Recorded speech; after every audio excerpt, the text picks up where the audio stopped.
Sa isang baryo na tahimik, may isang lalaking di basta-basta. Si Onyok, ang Mr. Common Sense ng kanto. Pero isang gabi, may narinig siyang wak-wak! Wak-wak sa bubong, o yanong trip mo? Gabi-gabi ka, bakit di ka matulog? Onyok sumigaw, hoy wag kang pasaway. Kung gutom ka, may pandesal sa bahay. Wak-wak sa dilim, lumilipad ka pa. Pero si Onyok, di mo maloloko ha. Common sense lang, wag kang feeling scary. Baka ikaw pa matakot sa sarili. Isang gabi, si Onyok nagkakape. Biglang may anino sa bubong, parang may tae. Tunog wak wak wak wak, medyo nakakaaba. Pero sabi niya, relax lang, baka manok lang yan, diba? Lumabas siya, dala ang flashlight. Nakasando lang, nakachinelas white. Biglang may pakpak na dumaan sa ulap. Si Onyok natawa, ay may flying ulam. Ang mga kapitbahay nagtatago na sa ilalim ng kumot.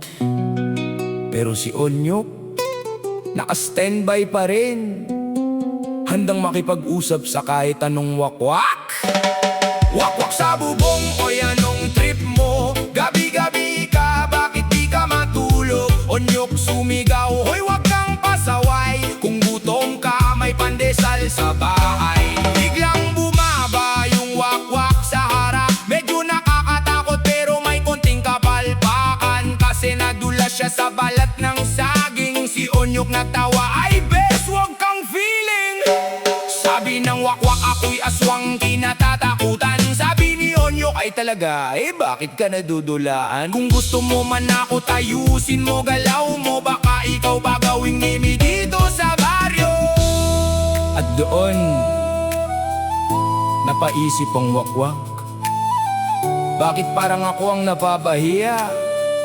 Dahil kay Onyok, walang multo ang di natatauhan. Di lahat ng nakakatakot totoo. Minsan prank lang o gutom na multo. Kung may common sense ka, di ka matitinag. Kahit wakwak pa yan, mapapatawa mo agad.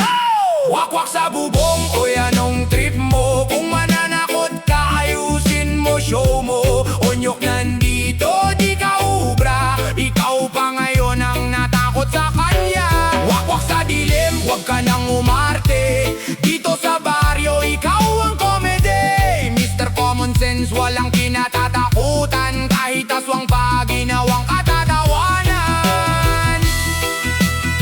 At simula noon, ang wakwak hindi na nananaot. Naging tropa na ni Onyok. At tuwing gabi, nagja-jamming